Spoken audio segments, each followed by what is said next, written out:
शासन प्रशासन के किसी भी अधिकारी में यह दम नहीं है हमारा रास्ता कोई रोक दे। हमसे किसी ने पूछा ही नहीं कि पटना दिल्ली में भी हमारी ज़मीन जायदाद है कि नहीं, आपके बैंक अकाउंट में कितना पैसा है, आपसे किसी ने पूछा ही नहीं। तो कैसे उनको पता चल गया कि आर्थिक आंकड़ा हमारे पास आ गया? और ऐसा नहीं हुआ, इसका मतलब घर में बैठकर आंकड़े जुटाए गए हैं कि देश भर में गिनती हो।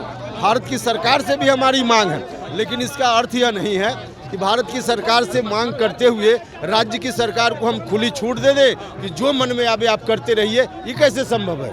उपेंद्र कुशवाहा और उपेंद्र कुशवाहा के पार्टी के तमाम कार्यकर्ता डाक बंगला चौराहे की ओर बढ़ चुके हैं। देखिए, उपेंद्र कुशवाहा तस्वीरों में आपको दिख रहे होंगे, तमाम कार्यकर्ताओं के साथ आगे बढ़ चुके हैं। और एक देखें अगर तस्वीरें आप, तो जन सैलाब उमड़ा है और लोगों का समूह जो है वो देखने के लिए मिल रहा है। और गुस्सा साफ तौर पर जातीय आधारित जनगणना को लेकर के आंकड़ों के साथ खेल हुआ है। उपेंद्र कुशवाहा जी, पटना पुलिस के जवान आगे डंडा लेकर खड़े हैं।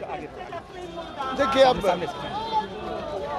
पीछे भी हम लोगों के रास्ता को रोका गया है अभी। देखिए, शासन प्रशासन के किसी भी अधिकारी में यह दम नहीं है कि शांतिपूर्वक तरीके से, संवैधानिक तरीके से जो आंदोलन हम कर रहे हैं हमारा रास्ता कोई रोक दे। सीधे राज्य सरकार के इशारे पे हमारे रास्ते को रोकने का प्रयास किया जा रहा है और उनकी मंशा होगी कि हमारा जो लोकतांत्रिक अधिकार है, जो हमारा आंदोलन है, उसको दबा दें। लेकिन हमारा कदम नहीं रुकने वाला है। हम शांतिपूर्वक तरीके से, गांधीवादी तरीके से अपने आंदोलन को जारी रखेंगे। विजय चौधरी ने कहा कि आप राजनीति कर रहे हैं। जातीय आधारित जनगणना जो जारी हुआ रिपोर्ट कार्ड, सब तमाम वर्ग समाज के लोग जो हैं खुश हैं।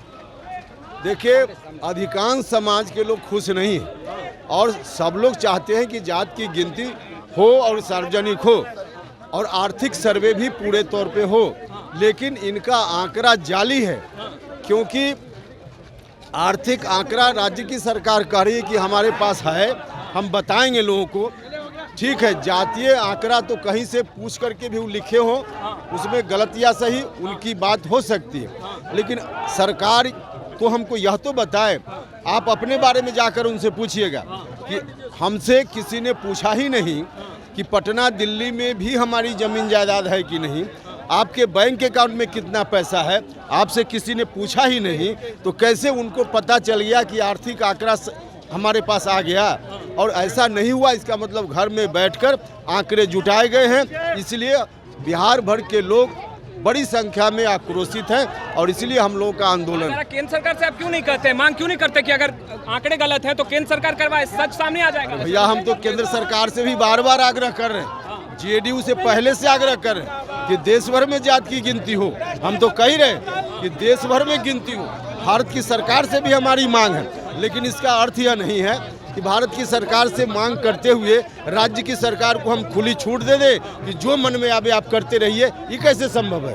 अच्छा, टिकट को लेकर कहा जा रहा है कि तमाम चीजें जो है वो टिकट के लिए उपेंद्र कुशवाहा कर रहे हैं, जेडीयू ने तमाम चीजें बातें कही। अरे किस लिए हम कर रहे हैं? हम जो सवाल कर रहे हैं वो तो उनसे पूछ लीजिए, आप अपने बारे में पूछिएगा कि आप कह रहे हैं कि सब का आंकड़ा आर्थिक हमारे पास आ गया, हमारे बैंक अकाउंट में कितना पैसा है कौन बता दिया आपको? आप अपने बारे में पूछिएगा। पूरे तौर पे फर्जी है, इसलिए लोग अनर्गल बात कर रहे हैं। सामने पुलिस प्रशासन देख रहे हैं ना उपेंद्र कुशवाहा जी, कैसे आगे बढ़ेंगे? हम शांतिपूर्वक तरीके से हम अपना आंदोलन जारी रखेंगे, देखते हैं आगे क्या है। देखिए, उपेंद्र कुशवाहा हैं, साफ तौर पर कहते रहने नजर आ रहे हैं कि शांतिपूर्ण तरीके से जारी रखेंगे, आगे बढ़ेंगे गांधी की तरीके से। मगर देखिए, उबड़ा है लोगों का और हम तस्वीरें आपको दिखा रहे हैं। पटना पुलिस के जवान भी कमर कस चुके हैं और ऐसे में कार्यकर्ताओं में देखिए किस तरीके से नाराजगी है सरकार को लेकर के, साफ तौर पर कहते नजर आ रहे हैं। आंकड़ों के साथ खेल हुआ है, नारेबाजी हो रही है, तस्वीरें देखिए। और दूर दूर तक आरएलजेडी के कार्यकर्ता जो है वो झंडा लेकर आगे बढ़ रहे हैं और पटना पुलिस के जवान डंडा लेकर सामने खड़े हैं। उपेंद्र कुशवाहा ने बड़ा सवाल खड़ा किया है और कहा है कि आंकड़ों के साथ खेल हुआ है और कहीं ना कहीं जो मुख्यमंत्री नीतीश कुमार हैं वो राजनीति लाभ उठाने के लिए इन तमाम चीजों का सहारा ले रहे हैं। खैर, स्टूडियो में इतना ही। हम पल पल की तमाम तस्वीरें लगातार अपडेट करते रहेंगे। आपका बहुत बहुत शुक्रिया।